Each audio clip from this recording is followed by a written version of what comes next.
Geda gede geda oh.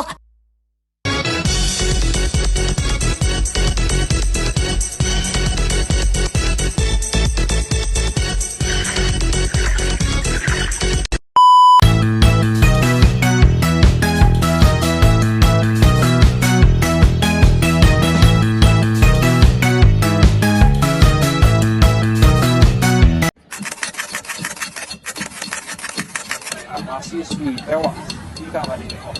Sang mahasiswi nekat mengakhiri hidupnya dengan melompat dari lantai 4 Mall Paragon Semarang. Penyebab kematian mahasiswi FISIP Universitas Indonesia yang tewas setelah terjatuh dari lantai 18 apartemen. Saudara, seorang mahasiswi salah satu perguruan tinggi swasta di Kota Makassar, Sulawesi Selatan. Bagaimana cara Abang untuk melakukan emosi Abang ketika tidak stabil? Dua mekanismenya kayak dengerin musik. Bagaimana emosi Abang itu mempengaruhi belajar Abang? Fokus. Cukup berpengaruh kalau misalnya lagi marah atau lagi emosi bad mood gitu kan, kadang tugas nggak dikerjain. Bagaimana sih Abang menyeimbangkan tuntutan kuliah ini terhadap emosi? Menyeimbangkannya ya dengan dua mekanisme tadi, kayak sambil dengerin musik atau banyak sosial. Saya sih biasanya tuh kayak film atau musik sih, kayak kalau emosi itu reda kan kadang kalau gue tugas kan kayak ekspresi atau apa sedikit. Saya kesukaannya itu mengalihkannya itu dengan cara menonton film atau dengan musik. Gak terlalu fokus di situ.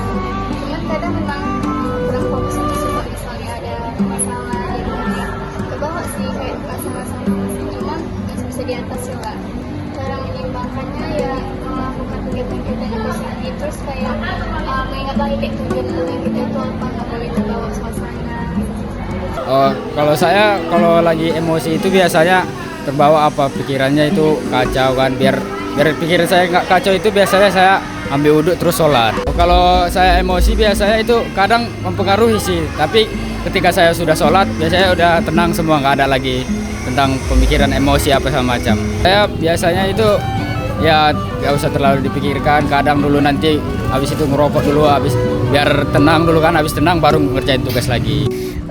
Biasa aja sih kalau nggak stabil, karena kan dosennya kadang kan nggak datang, kayak kita agak emosi dikit karena emosi dikit karena kan kita perlu mengerjakan tugas gitu juga. Kalau si perkuliahan itu kan gak emosi karena kan kita sangat penting mengerjakan tugas atau dikasih apa tuh namanya ya, dikasih materi kepada dosennya itu harus mengerti. Macam kuliah ini kan gak emosi kali sih, karena kan yang penting kita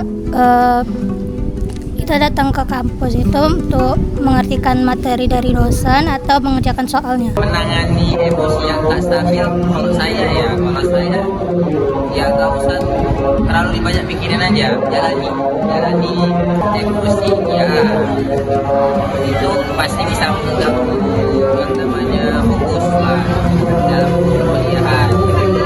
Kalau saya lebih ke dari tempat yang santai. Jadi hasil wawancara bahwasanya para audiens mampu mengendalikan atau menstabilkan emosi mereka secara efektif meskipun mereka banyak menghadapi tuntutan seperti tugas kuliah yang banyak dan tanggung jawab mereka pribadi. Ketika ketidakstabilan emosi muncul, mereka tidak dibiarkan berlarut-larut. Sebaliknya, mereka memiliki kesadaran diri untuk mengenali perubahan emosional tersebut dan menggunakan strategi tertentu untuk menenangkan diri. Kondisi emosional kembali stabil dan terkendali.